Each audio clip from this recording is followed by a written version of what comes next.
Thank you for having me. And just even though this is through Zoom, through a technology, there's a place in you and a place in me where we can connect right now. And how grateful I am for the opportunity. This is an extremely challenging time for our world. The idea of the dark night of the soul is part of the human's journey.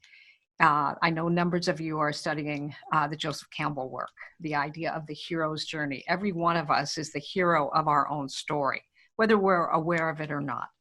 And there are seasons in this story. But as far back as human history, people have talked about what it's like to be in a dark night of the soul, when the circumstances of your life are so big that you feel so small in the presence of those circumstances.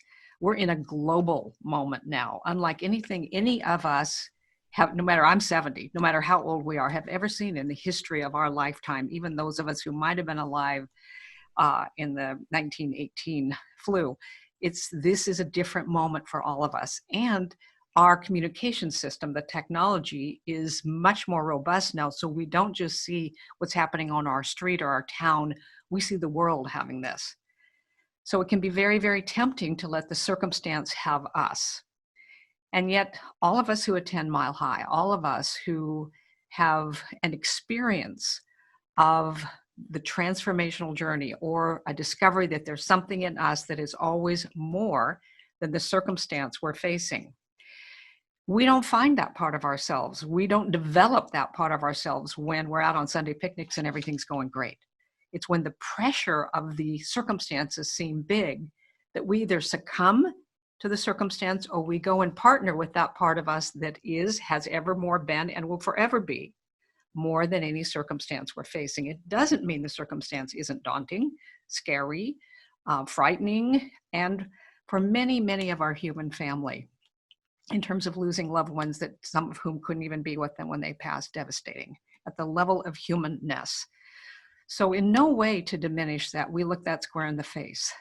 And our compassion for our world and for our family and our friends who are going through very difficult things is huge right now. We tune to that. At the same time, we don't want to miss this moment in terms of our own soul's journey and the evolutionary potency for a soul's growth. It's in this very moment when it's so big and so difficult and so challenging. There was a time in my life, 18 years ago, when the world as I knew it dissolved.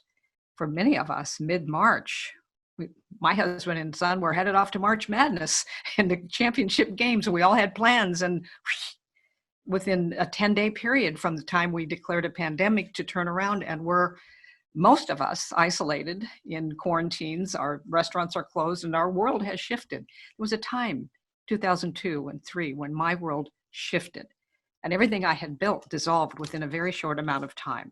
The story about how it happened isn't so important, but the what, when you have something that you've planned for, dreamed for, your world, your business, your concern for family, the world you knew dissolves in front of you, and now you're in this moment. I knew that I needed to find a way to really get connected to that part of me that was more than that circumstance, although I had to go through a process. I went to the Oregon coast and I began to walk that Oregon coast. And the first few weeks, I was there 90 days. The first few weeks, I just wept and cried. I was so devastated by the loss. And, searching through my mind, you can see a lot of things in hindsight. And I could see a lot of things I could have seen at the time, but didn't see. And the grieving of that. And I took for my helper a little book written in about 1000 AD called Dark Night of the Soul by St. John of the Cross, a Christian mystic, who spoke about this time. I call it the dark night, call it your greatest difficulty, call it a pandemic. That when you face that moment, and it comes into every human's life, you might lose a child, you might lose your business, somebody might steal from you, they take your idea, or you feel betrayed in some way. All of these things are part of our journey in this land of light and dark. And so it's not a matter of if you'll have a difficulty in your moment. It's what you do when you have the difficulty, and what are the skill sets you can use to call upon and actually have the power in you that is greater than that be your partner and lead you And the gift of it, of course, is this thing, whatever we're all facing, if it's a loss you have in your heart, if it's the betrayal, if it's the pandemic, it's in time. Whether it's a year, whether it's 2 years, it will pass. And at the end, who will you have become? And that's the real question for all of us. Who will I become by means of how I am in this experience? So in the dark night of the soul, he says, this is St. John, he says, when the dark night comes upon you, the first thing you do is do everything you can to try to make it go away. When you discover your power is not enough to make it go away, not one of us can make this virus go away, or other losses that we've held in the moment when it was very, very tough. When you discover your power is not enough to make it go away, if you surrender to it, 3 things will happen. Meaning, you face it head on. You look square at the dark moment, and you know you can't change it. Here it is. Here it is. I can't bring my child back. I can't undo the betrayal. I can't. Here it is. He says, if you surrender to it, 3 things will happen. The first is a feeling of release. The second, a feeling of relief. The release is you stop fighting it. The relief is you've set it down. Now you can see it. He said, and the third thing will happen. It's a strange feeling that will come upon you that you don't want it to end too soon, because you actually do want everything it came to give you. So if we can just imaginally or in some way move now each of us to this place where we can't stop this, it's happening, here it is, and all of what that means and can mean. So we set it down, we stop fighting it, and then we make a decision. I want everything this came to give me. I have no idea in a universe and in the infinite where there is apparent good and apparent not good, but in the world of the infinite energy, source, spirit, life, there is only one thing happening, and that's infinite intelligence. Therefore, no matter how this appears and seems, I want everything it came to give me in my soul's journey. I want to be a part of that. And then he gave 3 steps for how to do that and how to live from that and how to find that part of you that you find as you go through this process, if you're willing, because it'll either take you down or it'll take you forward, depending on how you are in it and how I am in it. So he said the first step is dare the dark. You got to look at it square in the face. We've just done a moment of that. You can't change it. But in that moment, you also recognize that you can see it, and you can see it as an observance versus see it as something that's totally controlling your life. You can see it. You still have, one of the gifts of our gift from Source is our ability. We're the only species that can self-reflect. We over thousands and thousands of years, we've developed this self-reflective capability so we can notice what we're noticing. I can notice that the thoughts I'm thinking are just freaking me out, or I can notice the thoughts I'm thinking are helping me stay connected to, we can have this experience without this experience having us. I can see it. I can choose how I'm going to be in it. Eleanor Roosevelt once said, all the water in the world can't drown you unless it gets inside of you. So yes, there are challenges, and there are things we can do right here and right now. So we want to dare the dark, and we want to recognize this is just part of curriculum in a soul's journey. In this life, where each one of us have different moments that are more and more challenging, less challenging, more opportunistic, more wonderful. And in the midst of that, there's a place in you where you can find a peace, not as the world knows. See, it's easy to feel peaceful when everything in our world is exactly the way we want it to be. That's a stimulated peace. It's not a peace that's self-generated from the great self with a capital S. There's a peace in every one of us that is in the very depths of our soul. It's right here, right now. We can ignore it. We can turn away from it. We can ride the turbulence on the top of the waves of circumstance. Even in the most tumultuous ocean, even in the greatest hurricane on the ocean, you go down deep enough, it's perfectly still. And there's a practice in that. And you all have been trained in all kinds of wonderful ways of finding that place inside yourself. Several times a day, you want to go to that place. Because you're going to look at circumstances and you're going to say, the I am in me is more than that. The I am in me is more than that. And then it's important to take 3 good breaths.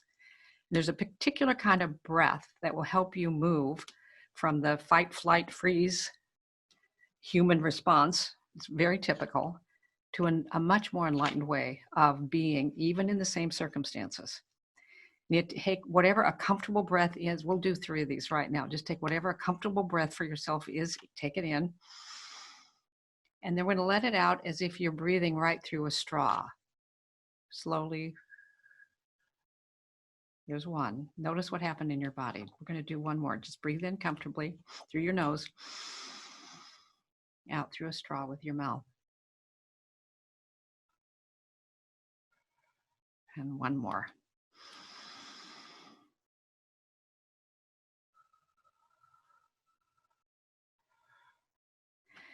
Your breath is the gateway to the infinite present moment.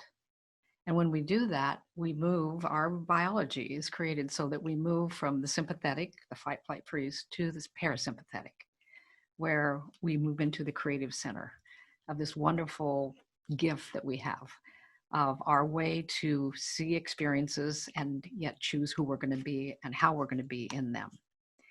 The great exercise of that, of course, is when things are really difficult and challenging. So dare the dark. Remind yourself, no matter what it looks like, there's a power in you that's greater than that. And when fear, just like a dragon or a boogeyman, jumps out and says, my God, this could happen, and my mother is alone, and all the things that are human, you can begin to notice that you have a human nature and you have, yes, your spiritual nature. And so you don't disconnect from that. You inform your human nature from your spiritual nature. And you can't imagine going home, or you are home, but imagine going, it's night, you walk in a room, it's dark. Try to shout the dark away, or sweep the dark away, or do anything to get the dark away. There's only one way to get the dark away, and that's dissolve it. You dissolve the dark by turning on the light. And what you study here at Mile High, and the principles and the truth that you learn here, is the light. And as you remember and feed yourself this on a regular basis, you will keep the light on. It doesn't make all the dark go away right now, but it keeps you in the light so you make good choices while you're in the dark moment. You can't make the dark moment go away, but you can turn on the light while you're in the dark moment. And one more thing, you can absolutely decide now that you're going to get everything that is possible good in this. In every difficult, Napoleon Hill said this, and I've really found it to be true. In every difficulty, in every adversity, in every heartbreak, there is a seed of an equal or greater benefit. But like any seed, it has to be found, planted, nurtured, and grown, and then harvested. So one of the things that can be helpful is to just start listing every possible good that could be in your life and for your life by what you're going through right now, what all of us are going through right now, what possible good there could be. And write it down, and then decide that there's more good than you can see right now, for one thing, but you're going to be absolutely committed to harvesting the good that is potential in going through a difficult time. Since we're going to go through it anyway, let's go through it in a way that leaves us more of who we're capable of being. All the wonderful things that are embedded in every single one of us in our soul. So I wish you, each one of you, as we move into this second part of our spring here in May, and Mother's Day coming up, and of course Father's Day a month from now, and we send energy to all those we love. But know this, that there's a power in you right now. I know you know that. Stay in touch with it, stay close to it, and let it guide you.